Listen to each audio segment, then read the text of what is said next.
Guess I should do another review before Christmas to properly call this a return. It's called a road, it's called a rainbow road. It is a road that you go. So, Mario Kart 7, so called because, unsurprisingly, it's the 7th game in the Mario Kart franchise, unless you include the GP1/2 with Pac-Man that you find about in arcades. I know there was one in Western Supermare the other day when I went. Looked alright. But yeah, the 7th one, because there's been one on SNES, one on N64, one on GameCube, Wii, GBA, and the original DS one. And because calling it Mario Kart 3D would probably be a bit of a weird decision, because there is no 3D to this game at all, besides the basic, it's using 3D models.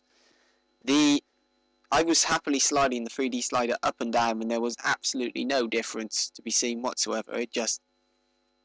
No visible improvement. You could have done this game on DS with ease. It's a bit weird and disheartening, especially when you see something like Ocarina of Time, which has a ridiculous amount of good use of 3D, and then you see this, and it's just not there at all.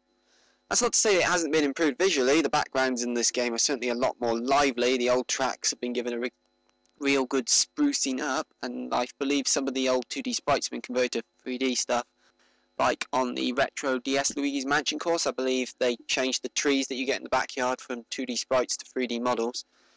But all in all, again, nothing really that couldn't be done on the DS/DSi these days. The same for the audio, really. It hasn't improved a lot. I mean, there's nice plinky remixes of Rainbow Road Track and stuff like that, but again, nothing spectacular, nothing above and beyond for this game, especially when I paid 38 quid for it in game, but that's more just the shop pricing than anything else. Of course, this now leads us into the single player itself. What is it like? Well, first of all, controls wise, it's fine. The motion stuff, you press, I believe it's up or down on the D-pad to swap to motion control mode. It's perfectly fine, but you'd never use it because you'll do absolutely shit if you use that. But otherwise, it's pretty much exactly the same as the DS. I mean, items wise, they've removed stuff like the fake item box, meaning you no longer have a useless shield, and replaced it with, there's the fireball power-up, which is very useful, although it does seem to disappear very quickly when you spam it, and the 7 power-up, I think, no, there's one more, I swear. Oh well, the 7 power-up, which is basically, here, have a jackpot of 7 items. I've only ever got it once, and it was completely useless to me then. But they basically spin around your cart like red when you get triple reds, or triple greens, and yeah, the blue shell has been changed a bit, so it now goes along the ground, so you have to gangway when it comes through. Then again, I didn't really notice this much because I tend to be at the front without meaning to sound like an arrogant dick, but yeah, I'm pretty good at this. And yeah, the difficulty is just non-existent. 50cc, I destroyed. 100cc, I destroyed. 150cc, I'm not triple starring first time, but I'm still getting 40 points unless I cock up and fall off the track because I'm an idiot. They put up a bit more of a fight at that difficulty, but nothing spectacular. You can easily kick their ass if you've played Mario Kart, especially the DS one, before. And it's a bit empty, to be fair. They've removed versus mode. There's no, so that you can't do individual track races against the AI. They've removed the missions that were in the DS original. Their staff ghosts are quite easy. I was easily, like, climbing on tracks, getting within a second or so of a Nintendo staff ghost. And then a few more attempts and bam, beaten. But it's just easier in general, really. And there doesn't seem to be as many characters. I mean, there's the me and then the 4 unlockables, which I think are, spoiler alert, Lakitu, Daisy, Rosalina, and Metal Mario. Oh no, there's the Honeybee as well. Maybe there's more. Shows what I know. But yeah, it just seems to be a bit emptier compared to previous Mario Karts. However, they've changed the... Oh right, of course, the other part was the tail. Yeah, that's another brilliant idea. That's just perfect. It's been needed a proper defensive item that isn't the triple shells hovering around your back for some time, and yeah, the tail is a good defensive choice. Sorry, where was I? Coin progression. Coins are a brilliant idea. You could basically, you collect coins to make your cart speed up very, very temporarily, very quickly. And the more you have, you can get up to 10 in each race you do, and then you don't so much buy them from a shop, which was a bit weird, I was expecting that, but instead you accumulate them, and when you hit certain milestones, sorry about that, when you hit certain milestones, you unlock stuff, so you unlock new cart parts. the whole customization aspect, I'll get onto that in a second, but you say you got 50 coins, you unlock this, you got 100, you unlock this, and it goes through 50 coin increments until you hit 500, then 100 coin increments, and then I'm not sure much further. I'm at about 700-800 coins right now, and it seems to be going every 100 coins. You do unlock characters, I think, for certain coins, but it's more kind of you've cleared this Grand Prix, or you've done this goal in online, etc. There was something I missed earlier I was about to talk about. Ah yes, customization. That is... doesn't work quite as well as I was expecting. I mean, a lot of the time you'll just go, here's a power-up, and you'll just look at it and go, this is useless to me. Because I tend to go for a car that has high acceleration, less speed, so that, oh no, you've hit me with something, well I'll just roar away again before you can do anything. So I think I have the B-based kart, and then the mushroom wheels, and the umbrella style propeller, because it took me long enough to earn another propeller, so goddamn, I'm going to use it. I don't think there are that many actual wing propeller things you can get in the game. I think I've only seen like 3 or 4, and they don't have much variation between them. In fact, the whole flying in general just feels a bit a bit tacked on. It doesn't really feel like it makes much but there are a couple of courses like Rainbow Road and I think DK Mountain Pass, the one, where it actually feels, yes, this is a smart idea, but other times it just feels tacked on and in the way and not really useful. In a way, you could say the coin system is the same, but it's more fun to me. As for the tracks themselves, the old choices are starting to run out clearly of good tracks. I mean, we're far past the days now of stuff like the Baby Park, everyone's favourite track, and if it's not yours, what the hell are you doing? It's good to see the Maple Treeway come back from the Wii, that looks quite good, and to finally have the old Airship Fortress track from the original DS game online, as it was absent from the online in that game for some reason, because it was one of the best tracks.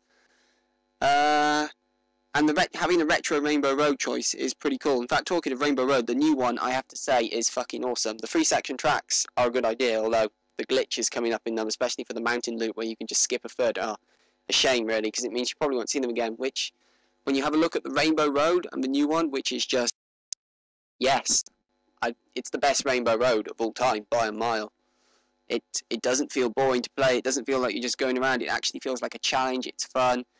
And the amount of times I've fallen off that end bend because I've been getting too cocky and trying to power slide my way through and fall off. But it just feels good, that track. But other than that, a lot of the tracks in there, I mean, there are the occasional standouts. Rainbow Road, as I mentioned. Melody Highway is another particularly nice track. But a lot of them just feel a bit nothing special. I'm glad they experimented a bit, but it didn't. Aside from the deliberate 3-section tracks and stuff like Melody Highway, there's not much really to stand out here. It's a shame, really. And flying just feels forced onto a lot of them. Even the tracks that are designed for flying, it just still feels a case of it would have been better without it. Which moves me into online, I believe. Now, I was having a few connectivity issues the first time I did it. I think that was more my router. Communities are the new main addition to the Mario Kart Online staple this time. You can basically add a 14-digit code to join a friend group, as it were. And yeah, this tells you, well, it doesn't really tell you who's online, although then again, nobody's ever been online in any communities I've added. Oh dear. Oh, and mods, why aren't you racing more? But yeah, it's still a good idea, but the annoying thing is, like, you can't really do much checking. As soon as you touch one, you're instantly added to it. Well, especially when you add one, you add a new community and then you're instantly put into it rather than going, right, you want to join this community. So if you want to add a bunch of them, because you've just got the game, you'll be jumping in and out of lobbies for a bit. And the whole, it's got all the tracks, and they've tried to add some options to, like, restrict stuff for the communities. So, like, you can say none of this, but it just feels weird at the end of the day, because the option I imagine the majority of people would want is no blue shells, because for some reason the blue shells are the most hated thing. I think they're quite balanced. And this is coming from someone who gets hit by them a lot. I have no problem with them. But otherwise, the online is fairly enjoyable. They've replaced the 5,000 point starting system. I believe you had an MK Wii with you start at 1,000 VR. You lose points if you disconnect, obviously. And yeah, I'm not sure if it pits you up against people with similar skills, because in the first matches I played properly here, it pit me up against, there was a triple star 2000 VR point player and then a bunch of others, and I kicked all their asses with these numerous times. 10 races, 9 podiums, and 7 of those were first. So yeah, I'm not sure if it's because I was still a relatively seemingly low skill player, but it doesn't seem to really do a good job of pitting you up against similarly matched people.